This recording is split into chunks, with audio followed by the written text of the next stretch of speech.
So, maayong buntag sa inyong tanan. So, karon maadto ko karon sa Lanaw, Misamis Occidental. So, pakit-kit sa taga may-ari. Hiwi-hiwi man gamay. So, karon mo ni ang celebration diri sa Panaon, Misamis Occidental. Fiesta karong May 3. So, nag-prepare sila karon sa ilang mga event unya.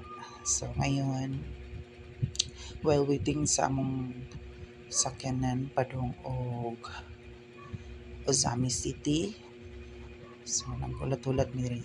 Tang inita jud kayo. So karon nakasakay nami sa akong manghod og van padulong og Ozami City. So wa jud ko ka-expect kani akong gisakyan karon kay hastang baw awa ko kabalo nga